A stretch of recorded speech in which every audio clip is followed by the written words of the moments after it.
মুসলিম হয়েও যারা জাহান্নামে যাবে, দেখেন তারা মুসলমান, তাদের বাবা মুসলমান, দাদা মুসলমান, মুসলমান হওয়ার পরেও যারা জাহান্নামে যাবে, এদের চাইতে নিকৃষ্ট আর আল্লাহ পাকের কোনো বান্দা আছে?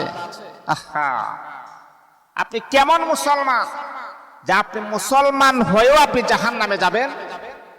আহাইরে মুসলমান, আজকে আমরা অনেক সময় মুসলমান বলে নিজেকে দাবি করি, মুসলিম বলে নিজেকে দাবি করি, কিন্তু জন্মের পরে সে নামাজ পড়ছে কিনা এটাই সন্দেহ আছে। কত মুসলমান এমন আছে, আমি আমার বাস্তবতা কত মুসলমানকে আমি দেখেছি, 5 ওয়াক্ত নামাজ পড়া দূরের কথা, জুমার নামাজ পড়া দূরের কথা, 2 ঈদের নামাজও সে পড়তে পারে না। আপনি আবার মুসলমান দাবি করেন? আপনি তো কাফেরের চাইতে আরো নিকৃষ্ট। আপনাকে কে বলছে আপনি মুসলমান? আল্লাহ পাক রব্বুল আলামিন কুরআনুল কারীমের ভিতরে আমার আল্লাহ বলেন,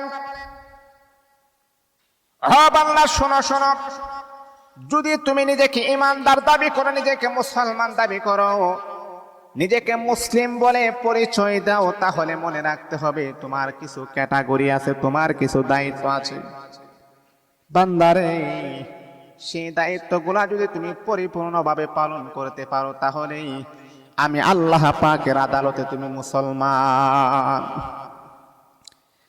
কিন্তু তুমি নিজেকে এমনি এমনি মুসলমান বলতে পারো, কিন্তু আমি আল্লাহ পাকের আদালতে তুমি মুসলমান হতে পারো নাই।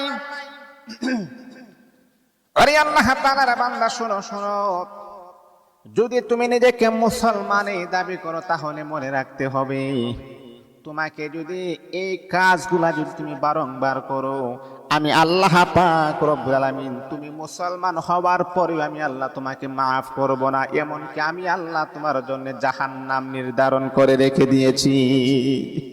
মুসলমান হওয়ার পরে যারা জাহান্নামী হবে তাদের নামগুলো আপনি শুনুন, তাদের পরিচয়গুলো আপনি শুনুন। 1 নাম্বার হচ্ছে, মুসলমান হওয়ার পরেও যে সমস্ত আল্লাহ তাআলার বান্দা বান্দি হারাম খাদ্য গ্রহণ করবে, তার উপার্জন হারাম, তার খাবার হারাম, তার পোশাক হারাম, এই হারাম পোশাক পরে হারাম খাদ্য খেয়ে আপনি যতই নামাজ আর রোজা আপনি করেন না কেন, আল্লাহ পাকের দরবারে 1 ইঞ্চি পরিমাণের কোনো লাভ হবে না। খাবারগুলাকে পিওর হালাল হতে হবে। আল্লাহ পাক রব্বুল আলামিন বলে, বান্দা শোনো শোনো, ইবাদত কবুল হওয়ার জন্য 1 নাম্বার শর্ত হলো তোমাকে হালাল খাবার গ্রহণ করতে হবে, হালাল খাবার খাইতে হবে, এমনকি তোমার উপার্জনটাও হালাল হতে হবে। কিয়ামতের কঠিন ময়দানে আল্লাহ পাক রব্বুল আলামিন তিনি তার বান্দাদেরকে জিজ্ঞাসা করবেন, ও বান্দা বান্দি, আমি আল্লাহ যে তোমাকে এত টাকা পয়সার মালিক তুমি যে হয়েছো, কিভাবে তুমি এত টাকা পয়সার মালিক হয়েছো? তোমার আয়োজন, তোমার টাকা পয়সার ইনকামের সোর্সটা আমি আল্লাহকে দেখাও। যদি আপনি হারাম ভাবে টাকা পয়সা ইনকাম করে থাকেন, ওই সময় আপনি আপনার জবান দ্বারা বলতে পারবেন না। আল্লাহ পাক রব্বুল আলামিন তখন তিনি তার বান্দাকে বলবে, ও বান্দা বান্দি, দুনিয়া থেকে আমি আল্লাহ পাঠাইছি হারাম ভাবে উপার্জন করার জন্য না রে বান্দা, হারাম ভাবে উপার্জন করার জন্য আমি আল্লাহ তোমাকে দুনিয়াতে পাঠাই নাই। ও বান্দা শোনো, হারাম ভাবে সম্পদের পাহাড় তুমি জোগাইছো, সম্পদের পাহাড় তুমি গড়েছো, আমি আল্লাহ পাক রব্বুল আলামিন আজকে আর তোমাকে কখনো মাফ করব না, ক্ষমা করব না। আমি আল্লাহ তোমার জন্য জাহান্নামের আগুনটাকে নির্ধারণ করে রেখে দিয়েছি। মুসলমান হওয়ার পরে তারা জাহান্নামী হবে। হারাম খাবার যদি আপনি খান, আপনার উপার্জন যদি হারাম হয়, তাহলে আপনি জাহান্নামী হয়ে যাবে। এটা হচ্ছে 1 নাম্বার। 2 নাম্বার হচ্ছে আত্মীয়তার সম্পর্ক ছিন্নকারী ব্যক্তি। আপনার ব্লাডের সম্পর্ক, আত্মীয় স্বজন, তাদের সাথে আপনার সম্পর্ক নাই। আরে কেমন মুসলমান আপনি? আপনার ফুফু কেমন আছে, আপনার খালা কেমন আছে, আপনার নানি কেমন আছে, আপনার নানা কেমন আছে, আপনার বোনকে যে বিবাহ দিয়েছেন আপনার বোন কেমন আছে, একবার আপনি খোঁজ খবর নেন না, আপনি জাহান্নামী হয়ে যাবেন। এক হাদিসের ভিতরে পয়গম্বর বলেন, যদি তুমি তোমার হায়াতকে সম্প্রসারিত করতে চাও, তোমার হায়াতকে লম্বা করতে চাও, তাহলে তুমি একটি কাজ করো। কি এমন একটি কাজ? আত্মীয়তার সম্পর্ক তুমি বজায় রাখো, তাহলে আল্লাহ পাক রব্বুল আলামিন তোমার হায়াতের ভিতরে আমার আল্লাহ বারাকা নাজিল করে দিবে। এই জন্য আত্মীয়তার সম্পর্ককে আপনি ছিন্ন করবেন না। আত্মীয়তার সম্পর্ক ছিন্নকারী ব্যক্তি কখনো আল্লাহ পাকের জান্নাতের মেহমান হতে পারবে না, জাহান্নামী হয়ে যাবেন। এই জন্য আত্মীয়তার সম্পর্ককে আমরা ধরে রাখতে হবে। এটা হচ্ছে 2 নাম্বার। 3 নাম্বার হচ্ছে প্রতিবেশীকে কষ্ট দানকারী ব্যক্তি। আপনি কেমন মুসলমান? আপনার কারণে, আপনার কথার দ্বারাতে, আপনার ওঠা বসার দ্বারাতে, আপনার চলাফেরার দ্বারাতে প্রতিবেশীরা কষ্ট পায়। মনে রাখতে হবে, আল্লাহর রাসূল বলেছেন মুসলমান হতে হবে এমন ব্যক্তি যার কথার দ্বারাতে, যার চলার দ্বারাতে, যার ওঠা বসার দ্বারাতে, যার ইঙ্গিত ইশারার দ্বারাতে, যার কলমের ইশারাতে অন্য কোন মুসলমান যখন কষ্ট পাবে না, সেই হচ্ছে প্রকৃত মুসলমান, সেই হচ্ছে আসল মুসলমান। আর আপনার কথার দ্বারাতে যদি আরেকজন মুসলমান কষ্ট পায়, তাহলে আপনি মুসলমান নামের কলঙ্ক, আপনি জাহান্নামী হয়ে যাবেন। সাহাবায়ে কেরামকে আল্লাহর হাবিব লক্ষ্য করে বললেন, সাহাবীরা শোনো শোনো শোনো, পৃথিবীর জমিনের ভিতরে অনেক এমন বান্দা বান্দি আছে, তাদেরকে তুমি লক্ষ্য করে দেখবা 5 ওয়াক্ত নামাজ পড়ে, এমন কি আওয়াবিন ইস্তাক তাহাজ্জুদ নফল ইবাদত বندگی করে, সময় মতো কোরআন তেলাওয়াত করে। সাহাবীরা রে, সময় মতো তারা দান সদকা করে, মানুষকে তারা উপকার করে, কিন্তু তাদের দ্বারাতে প্রতিবেশীরা বরং কষ্ট পায়। তার কথার দ্বারাতে কষ্ট পায়, তার হাতের দ্বারাতে কষ্ট পায়, তার জবানের দ্বারাতে কষ্ট পায়, তার কলমের কোছানের দ্বারাতে কষ্ট পায়। ও সাহাবীরা শোনো, যতই সে নামাজ করুক না কেন, কোরআন তেলাওয়াত করুক না কেন, দান সদকা করুক না কেন, যেহেতু তার কথার দ্বারাতে অন্য মুসলমানেরা কষ্ট পেয়েছে, এমনকি পাড়া প্রতিবেশীরা কষ্ট পেয়েছে, আমি আল্লাহ পাক রব্বুল আলামিন তাদেরকে কখনোই আমি আল্লাহ মাফ করব না। এমনকি তাদের জন্য জাহান্নামটাকে আমি আল্লাহ নির্ধারণ করে রেখে দিয়েছি। পাড়া প্রতিবেশীকে যারা কষ্ট দিবে, তারা কখনো জান্নাতে যেতে পারবে না, তারা জাহান্নামী হয়ে যাবে। মুসলমান হয়েও যারা জাহান্নামী হবে, তাদের বিবরণটা আমি দিচ্ছি। এটা হচ্ছে 4 নাম্বার। 3 নাম্বার। 5 নাম্বার হচ্ছে অবাধ্য সন্তান, মা বাবার অবাধ্য সন্তান। আহা, যে মা আপনাকে এত কষ্ট করে 10 মাস 10 দিন পেটের ভিতরে রাখছে, কত যন্ত্রণা, কত কষ্ট, কত বুক বিলাস সহ্য করেছেন তোমার মা, কত বাধা চলে আসছে।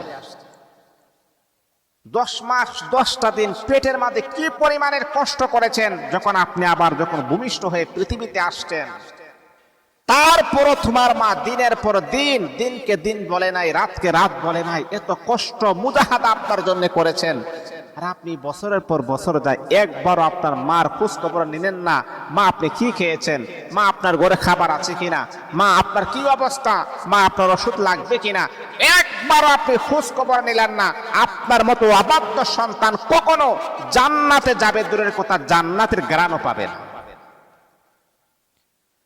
قال النبي صلى الله عليه وسلم رضا الرب في رضا الوالدين وسخط الرب في سخط الوالدين। পিতা মাতার অবাধ্য সন্তান যারা হবে, তারা কখনো জান্নাতে যেতে পারবে না। এমনকি হাদিসে পাকের ভিতরে পয়গম্বর বলেন, মা বাবার সন্তুষ্ট হলো আল্লাহ পাক রব্বুল আলামিনের সন্তুষ্ট। মা বাবা যদি কষ্ট পায়, আরশের মালিক আমার আল্লাহও কিন্তু কষ্ট পায়। আর মা বাবাকে কষ্ট দিয়ে যতই ইবাদত করেন না কেন, আমার আল্লাহ কখনো সেই ইবাদত গ্রান্টেড করবেন না। মা বাবাকে কষ্ট দিয়ে আপনি সোনার মদিনায় হজ করেন না কেন, আপনার সেই হজ আল্লাহ পাকের দরবারে 1 পয়সারও কোনো মূল্য হবে না, 1 পয়সারও কোনো কাজ হবে না। এই জন্যে মা বাবার অবাধ্য সন্তান কখনো সে জান্নাতে যেতে পারবে না, সে জাহান্নামী হয়ে যাবে। এটা আমাদের অবশ্যই অবশ্যই আমাদেরকে মনে রাখতে হবে। তারপরে মুসলমান বন্ধুগণ, 5 নাম্বার হলো আল্লাহর হাবিব বিশ্বনবী সাল্লাল্লাহু আলাইহি ওয়াসাল্লাম বলেছেন, প্রতারক শাসক যাদের হাতে আল্লাহ পাক রব্বুল আলামিন শাসন ক্ষমতা আমার আল্লাহ দিয়েছেন, কিন্তু জনগণের সাথে তারা প্রতারণা করে, একের পর এক জনগণকে তারা ধোঁকা দিয়ে বাটপারি করে, সিটারি করে। এমন প্রতারক শাসক যারা কথা দিয়ে কথা রাখে না, কথা দিয়ে কথা ভঙ্গ করে, তারা হলো মুনাফিক। আর মুনাফিকের কথা আল্লাহ পাক কুরআনুল কারীমের ভিতরে বলেন, ইন্নাল মুনাফিকিনা ফিদ-দারকিল আসফালি মিনান নার। মুনাফিক যারা হবে তাদেরকে ঠিকানা আমার আল্লাহ জাহান্নামের নিকৃষ্ট জায়গার ভিতরে রেখে দিয়েছেন। তারা জাহান্নামে। যারা মুনাফিক তারা কখনো জান্নাতে যেতে পারবে না। কথা দিয়ে কথা যে সমস্ত প্রশাসন, যে সমস্ত শাসনকর্তারা রাখে না, তারা জাহান্নামী হয়ে যাবে। এই জিনিসটা আমাদের অবশ্যই মনে রাখতে হবে।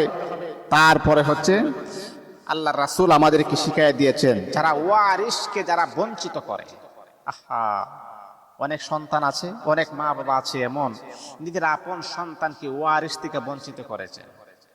আপনার সন্তান আপনাকে খাবার না দিক, আপনার সন্তান আপনার উপর জুলুম করেছে, আপনার সন্তান আপনার খোঁজ খবর নেই না, সেই জন্য কখনো আপনি মা হয়ে বাবা হয়ে সন্তানের সাথে এমন বেয়াদবি কাজ আপনি করতে পারেন না। সন্তানের সাথে ওয়ারিস বঞ্চিত আপনি করতে পারেন না। সন্তান আপনার দেখাশোনা না করুক, আপনার খোঁজ খবর না নেক, বছরের পর বছর চলে যায়, মাসের পর মাস চলে যায়, এমনকি একবারও আপনার খোঁজ খবর নেই নাই, কিন্তু সে আপনি জানেন সে বেঁচে আছে, তারপরও মা বাবা হিসাবে আপনার সন্তানকে ওয়ারিস সম্পত্তিকে যদি আপনি বঞ্চিত করেন, আপনি জাহান্নামী হয়ে যাবেন, আপনি জান্নাতে যেতে পারবেন। এই জিনিসটা অবশ্যই আমাদেরকে কেয়ার করতে হবে, আমাদেরকে অবশ্যই এই জিনিসগুলাকে ফোকাস করতে হবে। মা বাবা আজকে এমন হয়ে গেছে, মা বাবা আজকে এমন হয়ে গেছে, 5 জন সন্তান তাদেরকে আপন করে তারা দেখতে পারে না। এক একজনকে এক এক রকমে আপনি দেখেন না। মোহাব্বত ভালোবাসা আপনার এক একজনের প্রতি এক এক ভাবে থাকতে পারে, কিন্তু সম্পদ যখন আপনি বন্টন করবেন তখন কিন্তু সবাইকে এক তালে সম্পদ দিতে হবে। যদি আপনি এখানে 1 ইঞ্চি পরিমাণ কোন রকমের কোন বেশ কম করেন, তাহলে কিন্তু আপনি জাহান্নামী হয়ে যাবেন। এগুলো আমাদের অবশ্যই খেয়াল রাখতে হবে। তারপরে হচ্ছে আল্লাহর রাসূল আমাদেরকে শিক্ষা দিয়েছেন, আল্লাহর রাসূলকে অবাধ্য বলে গালিগালাজ যারা করে, আল্লাহর রাসূলের অবাধ্য, রাসূলের সুন্নাত তার ভিতরে নাই, রাসূলের আদর্শ তার ভিতরে নাই, ওই সমস্ত ব্যক্তি কখনো জান্নাতে যেতে পারবে না।